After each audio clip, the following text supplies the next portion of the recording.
Hello everyone, welcome to AGQUIP 25.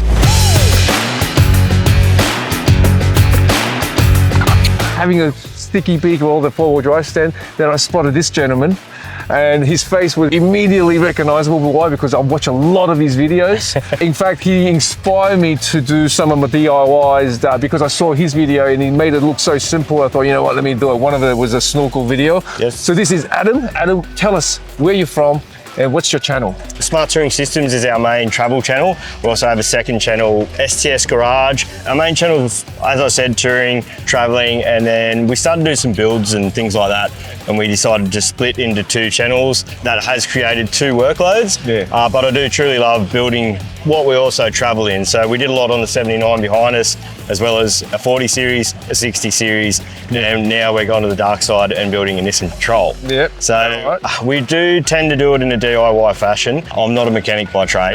And when we put our video together, we really try and make a point of saying, this is how I do it, not how you should do it. Well, I found Adam's stuff super easy to follow because firstly, your workshop, spick and span, thanks, nice mate. And clean. I'm a bit OCD, yeah. Right, and he lays it out, speaks slowly, you know, so laymen's like me can actually go, oh, I can follow, you know, what's going on here. And that's why I'm so drawn to your channel. Oh, that's awesome. And like, sometimes it's cheaper to bugger it yourself than pay someone to bugger it for you. Like, and if something goes wrong later, you can diagnose it as well because you've been in there and you know the part. That's right. Even if you caused the problem, at least you know how to fix it. If someone else caused the problem, you're digging for hours. So look, not with everything, there's certainly things that there's professions out there that need to do. But if you want to cut a hole inside of your $100,000 Land Cruiser with a pair of tin snips, yeah, why not? Yeah. Someone else has gone to, so it might as well be you, right? Exactly, So exactly. It's that kind of attitude. And also I love working on the older cars. Yeah. The 40 series is where my real passion is. Oh, really? Okay. Yeah, that's a car I'll probably sell one of the kids before that one.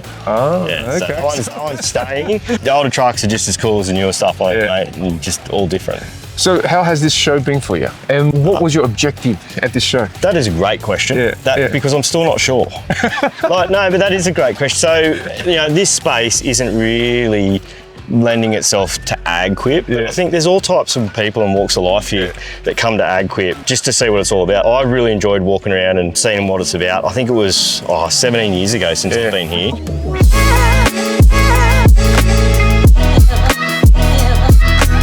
We've had some great conversations with great people, and that's what's important. One thing was quite prominent is that from day one till now, you know, you see basically families, it's their day out. Yes. You know, and they're bringing their kids. The kids excited, looking at the big tires, you know, looking at the trucks and everything. As I am. Exactly. The whole show's got this very nice feel about it. It's a family event. We're just bigger kids with bigger toys, I suppose. 100%, yeah. Just the logistics of moving so much equipment here, that is a spectacle in itself. So yeah, I've enjoyed it. We certainly know, I think, Global Logistics. Yeah, that was a shame. See that? I'll let you into that. If you need to get your machines home, guys, next year, AGQUIP 2026. That's it. Did you want to share with any of you what's happening here? Yeah, a bit of insight. Next week, we're putting a bull bar on the front. Okay. We're doing Ironman. Right. And we're doing a 220 amp alternator. Okay. Because we run a 100 amp DC charger in the ute and then in the van. So that's what's happening with the 79 next. We have a Cape York series coming out on our travel channel, which is just about done. And later in the year, we'll probably try and do Vic High Country, something like that. Right. Well, what about your merch? You know, tell us something about your products. What did you produce? Yes, so all of this? We started this whole thing with the quick fit awning bracket. So we were the first system that you could quickly add and remove a pull-out awning. That sort of faded away. There's nicer products on the market now. After that, we did a quick fit solar clip. So it allows you to add and remove a solar panel toollessly. We're still the only people that produce a product like that. Our latest product is the Starlink Mini Mount. There's heaps of Starlink Mini Mounts on the market. None of them will allow you to take the Starlink Mini out, put it on a different vehicle and walk away that easy. So, you know, that's your four-wheel drive. You walk easy access panel. This is on your deep sea fishing boat. And away you go. It's key lockable.